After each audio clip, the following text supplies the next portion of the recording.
Hey guys, this is Seth here with the finale of my E3, my post E3 2017 reactions. And of course, I left the best for last because, to be honest, I enjoyed this one the most.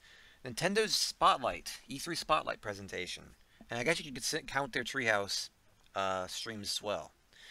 Uh, this to me was the best of E3. Huge, nice variety of games. They announced more Metroid, something that that was something people really wanted. New Metroid, badly. People really wanted Metroid, and they got it. Not one, but two of them. That was huge. A new Pokemon RPG, actual Pokemon RPG game, coming to the Switch, also huge. People wanted that too. Me personally, I'm royally tired of Pokemon. I that's just me though. People really were excited about Pokemon being introduced and and coming back. And hey, I can't blame them. I mean, having an actual Pokemon RPG on the Switch, that's something that hasn't really been done before. At least not off the top of my head. Um, I'm glad Nintendo's going that route. Be nice to actually have something different, but see how things go with that. Um, They did show off more Mario Odyssey. They showed off more ARMS, more Splatoon 2, that usual stuff. But overall, a lot of the big stuff they announced happened during the other conferences. Sony and Devolver were really the only ones that didn't share the love with Nintendo this year, and it was strange. And it really did indicate to me that interest in the Switch has really picked up. Nintendo has done well. Sony didn't really have anything in store for 2017, Nintendo not only has plenty in it for 2017, but they even started laying the foundations for a lineup in 2018. That's huge to me. Um, they are ready to go. As far as I'm concerned, Nintendo has pretty much everything in the books in terms of the very basic things they need. The Switch is really taking off, and I'm really looking forward to hopefully seeing Nintendo get things back into gear. And even analysts are starting to wonder, Nintendo may really be making a comeback here, and I think E3 was probably another indicator of this, because Nintendo really just destroyed people's expectations. People were going into Nintendo thinking like this whole E3 was just a gradual shocker at how Nintendo was playing things out, because nobody was expecting Nintendo to have a big E3 at all. Their spotlight was only 25 minutes long, so didn't really leave a lot of room for material. That said, though, they were still able to outright shock people and get people really hyped. Uh, and this is coming from someone that generally doesn't take sides. I'm not. I'm just as critical about Nintendo as I am praising them.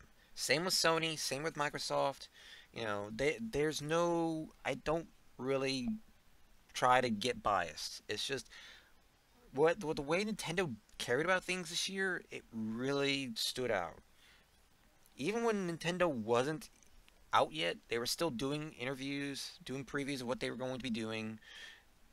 Switch announcements were still showing up in other conferences. They were at full force. They were basically what people were expecting from Sony this year. It's like Sony and Nintendo switched. It's like Sony and Nintendo just kind of switched styles for their conferences this year. It was strange. But yeah, there's a lot that they showed off. Still no Smash on Switch. I thought that they would, considering how much that was heavily rumored. And to be honest, a lot of things that had been rumored before E3 ended up being confirmed, except Smash Switch, which was kind of surprising to me. But that said, yeah, E3 as a whole, outside of Sonic Mania, Sonic Forces, and Cuphead were really what stood out to me this year. Um, and every time I look at E3, I just can't get over how far gaming has come. You know, even though I do prefer games over powerful consoles, like fun games over powerful consoles. Just seeing what these games are capable of doing nowadays is amazing considering not even 10 years ago, 10, 20 years ago, you were just seeing pixels and stuff, and games coming really has come a long way. And with virtual reality being a thing, and now 4K showing up, it's impressive.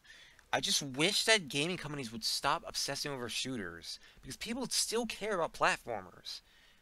I realize shooters are the big thing, but it's not the only thing. Platformers still sell. RPGs still sell.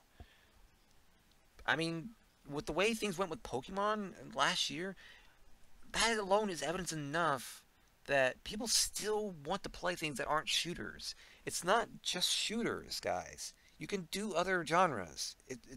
There's nothing stopping you. I mean, I understand that shooters do sell, and that is a very valid argument. Shooters do sell. They are cash cows, but so are platformers. So are RPGs.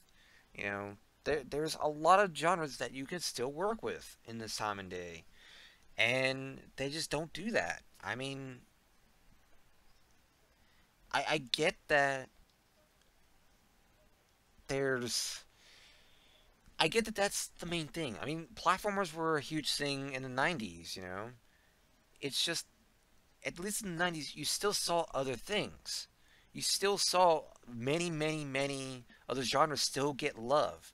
And it just seems like companies like Microsoft and even to a degree Sony, they still seem very obsessed with shooters and just not actually actively trying to embrace other genres more often. We did occasionally get to see something otherwise, like a platformer, and something like Seas of Thieves. It was there, it was once in a blue moon they were there, but 90% of the games that were shown this year just felt like shooters, and I don't know. I have no idea, but that said, I think there's pretty much everything I need to say. Um, I don't think there's anything else I really need to talk about. So that said, guys, I do say to you, none of what I'm saying is fact. I'm not saying E3 sucked and all these companies sucked and no. I'm just saying this is how I reacted to it. I know that other people are gonna. I know Brain Scratch has done a E3 reactions, and that's all fine and dandy. But just like them, I also have these, like just like everyone really that does E3 reactions. It's how they reacted to it, their opinions. And these were mine. So I mean, I do feel bad if people thought I was too negative to this week, but I don't know. It's just like a lot of these games aren't my thing. I'm a more casual gamer, always have been. I mean, I like pinball too much. What do I know? I mean, but in any case, we'll see how things go. E3 definitely was intriguing. Definitely was the strangest E3 I think I've seen in a long time. But that said, see how things go. I'm looking forward to playing Sonic Mania in a couple of months. Once the year progresses, I think it'll get a bit easier to do LPs. I would love to actually do a proper LP of Sonic Mania in a couple months. Probably not until after. I want to do a stream of it for sure. I want to stream Sonic Mania. Me playing Sonic Mania for the first time. I know Matt and I want to do a dual stream of it. I don't know if it's gonna happen beyond a shadow of a doubt, but I'm hoping it'll happen. Of course, knowing my luck, so will 20 other people. They'll probably be playing Sonic Mania as well. I'm sure I will not be alone. I would love to beta test the game. I would love to do that if it were possible. I'd love to do like an open beta and stream it before it came out, but I don't think that's gonna happen. I think Sega would much rather people have a fair treatment, with the game when it actually comes out. So, which is fine with me. But nevertheless, I will see you guys later. I think it's gonna be back to LPs from here on out for the rest of the year, but you know, we'll see. But for now, guys, this is SSF signing out. Sayonara, guys.